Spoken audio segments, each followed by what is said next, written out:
I'm here with Everest. His new movie, Abominable, is in theaters on September 27th. I'm about to talk to the cast. Let's take a first look. Oh, where are you going? Be back before dinner. Be careful out there. No boy. Got it covered. Bye. I just want to escape. Dad always wanted me to travel the world. Someday.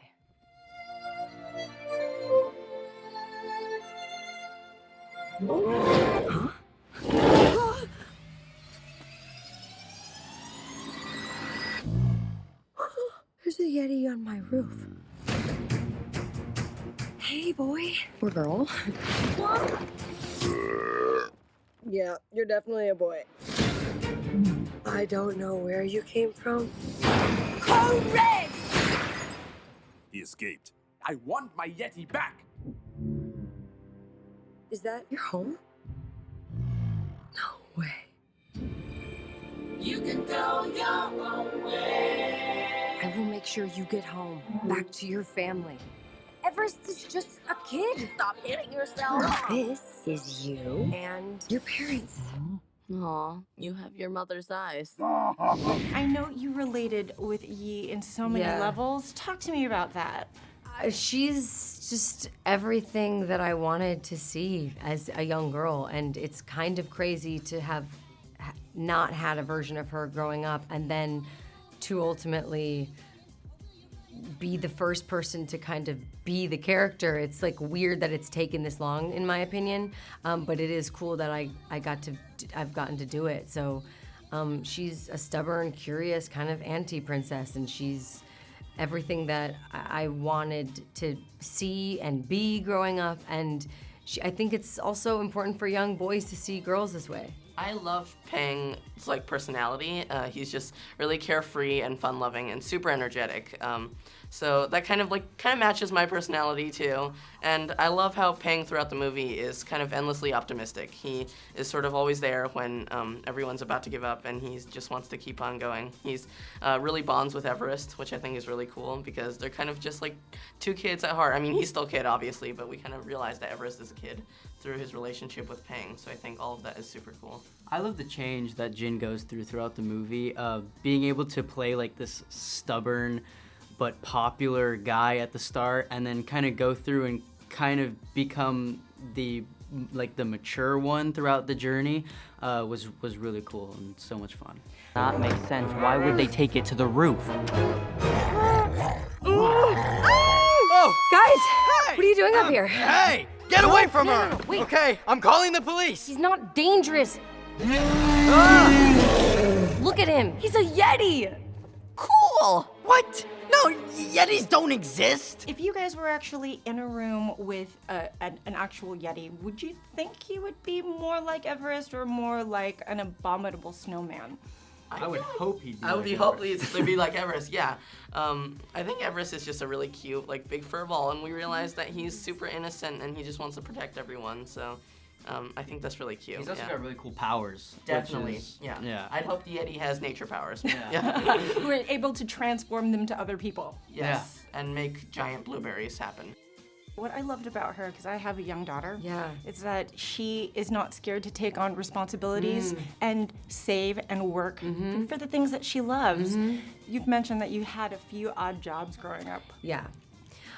Before I had a job, I just made these up, by the way, because all my brothers would play sports and I was terrible at sports, so I'd be like, well, I'm just gonna make money while they are at practice or games. So I had a company where I just pick up poop in the neighborhood. That was really fun. Then I made a local neighborhood newspaper written by hand, by me, that I would write out different news. I'd be like, the news will be catered to you, so you can just tell me what and I would garden, house clean. Anytime I wanted something, I had to buy it myself. So I would just, honestly, I'd force myself on to my neighbors and be like, what do you need done? And they'd be like, we actually don't need anything. And I'd be like, well, I'll just like, what do you need this done? And I'd be like, no, if you could just leave, that would be cool. And then I'd be like, well, I'll just wash your windows and you could give me like $5. So that's kind of, I felt very seen by the beginning of this film. You were adulting long before adulting was even a word. Yes.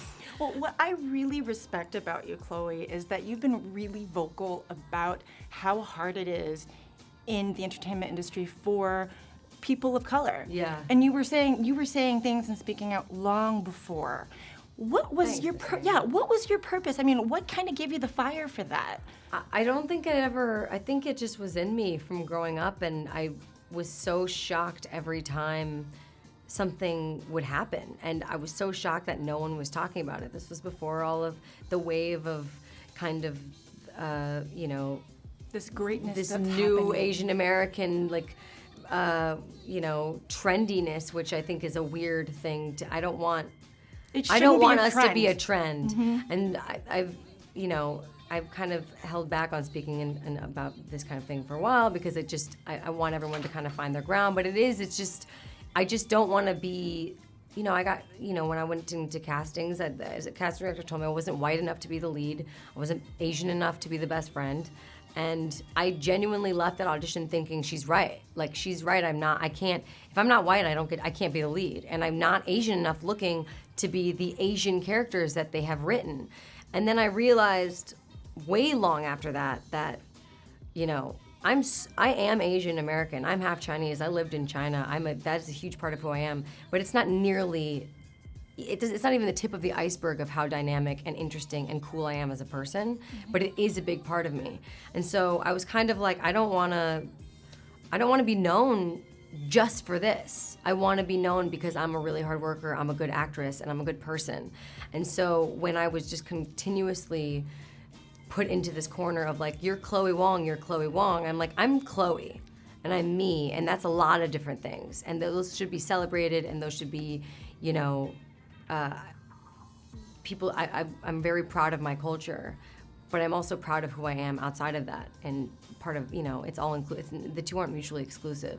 And so that was something I was confused by, kind of everyone wanting to put me into this box. And I just couldn't help but speak out about it. Well, and yeah. Congratulations. Thank you. I'm going to celebrate this movie and Thank celebrate you. Abominable is in theaters on September 27th. Please go out and see it. Thank you. There are people looking for you. Go faster! Whoa! You can do magic? This is amazing! This is impossible! I wish Dad were here to see this. You can go your own way. Yeah, Ma. Beijing is great. Oh, Peng is, Peng's fine. When Yi sets her mind on something, nothing is impossible. Everest!